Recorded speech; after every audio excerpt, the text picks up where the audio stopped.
can you imagine when you talk about, sabi, he was born, and that was no accident. But let me ask you something.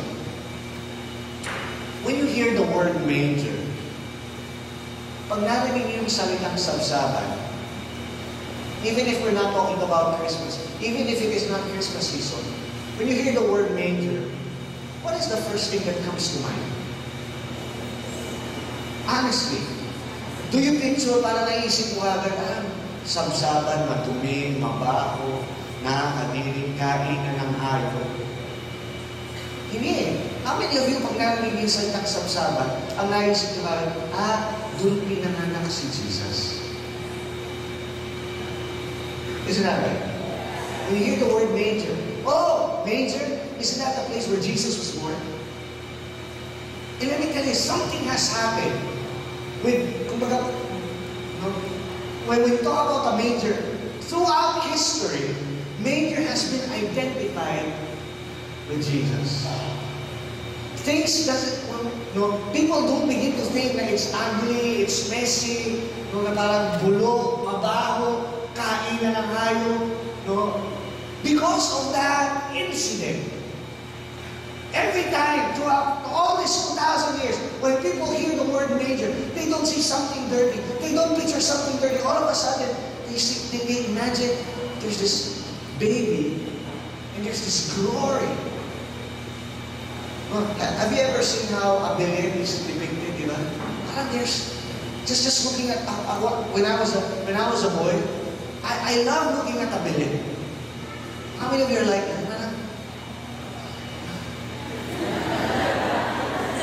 I don't know about you, but I'm fascinated just looking at it, just looking this. It may not be exactly the way it happened, but there's just a sense of awe naman, of all places. Something has happened. Something has happened. When you talk about a manger, in reality, mangers are dirty. Sabsaban, madumi, bulok. There's nothing.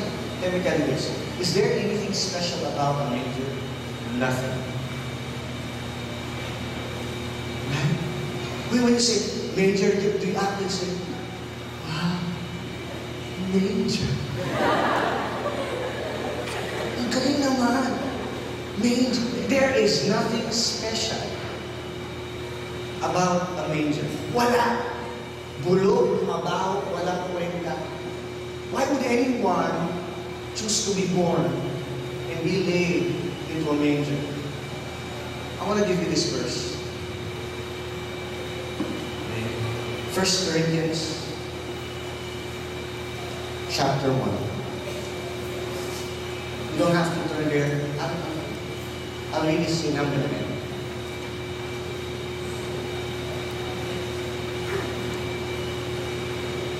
And this is one of my most favorite chapters in the Bible.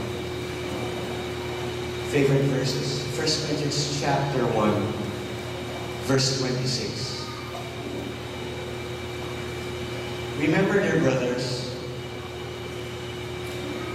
that few of you were wise in the world's eyes, or powerful or wealthy, when God called you. Instead, God chose the things that the world considers foolish in order to shame those who think they are wise. And He chose things that are powerless to shame those who are powerful.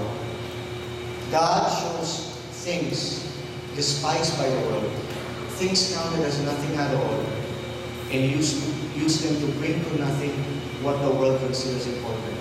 Answers so no one can ever boast. Kanina, we had a time of Thanksgiving. I had people share to you things about their lives. And there was really, prior to this year, a lot of you, your life was nothing. Your life is just like that stinky manger. There's nothing special about it. Bulok, mabaho, who cares about the manger? Nobody gets a manger and treasures it in their house. Sabi dito ni Paul, Dear brothers and sisters, few of you were wise in the world's eyes, or powerful or wealthy. When God called you, instead God chose the foolish things of the world. God chose the foolish things of the world. God used the things that the world considers. What the world considers foolish and stupid, nothing. Amen. And let me tell you this. I believe at one point in our lives, meron tayo lahat. Pero something happened.